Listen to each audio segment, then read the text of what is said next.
আসসালামু আলাইকুম ওরহমতুল্লাহি তাআলা ওয়া বারাকাতুহু।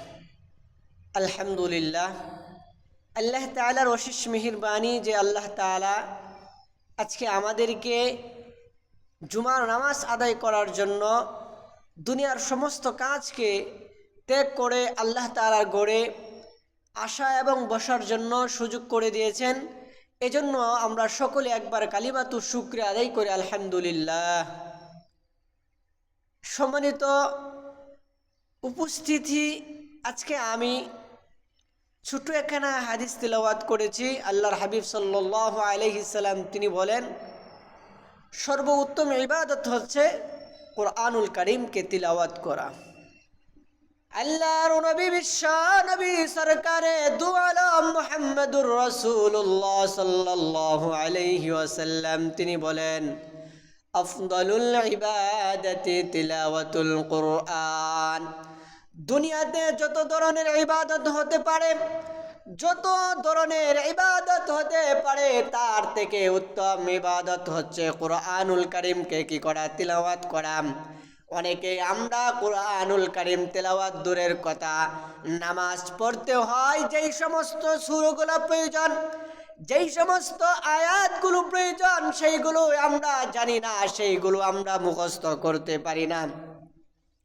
এই জন্য বলেন, কোরআনুল কারীম শিখার প্রয়োজন আছে না নাই?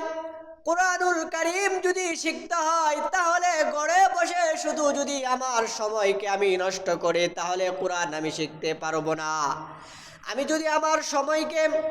আমি যদি দোকানপাটে বসে যদি আমার সময়কে আমি নষ্ট করে আমি কোরআনুল কারীম শিখতে পারবো না। আমি যদি দুনিয়ার কর্মব্যস্ততা করে আমার জীবন লাইফকে আমি শেষ করে দেই, কোরআন আমি কখনো আমার সিনার মাঝে ধারণ করতে পারবো না, আমার সিনার মাঝে আমি লালন করতে পারবো না।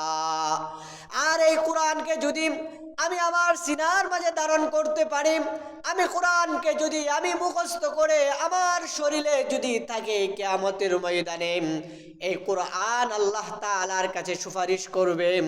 এই কোরআনের উসিলা হয়তো আমি জান্নাত অর্জন হবে। আল্লাহু আকবার।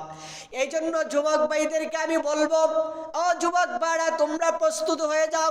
সারাদিন যেই সময়কে তুমি YouTube, Facebook, Messenger, Google Chrome ব্রাউজারে তুমি যতটুক সময় তুমি সেই সময় তুমি কাটাও, তার থেকে স্যাক্রিফাইস করে তুমি আধা ঘন্টা সময় কোরআনের জন্য তুমি ব্যয় করো। এই কোরআনের জন্য তুমি যদি এতটুক সময় ব্যয় করতে পারো, তার দ্বারা তুমি কোরআন মুখস্থ করতে পারবে।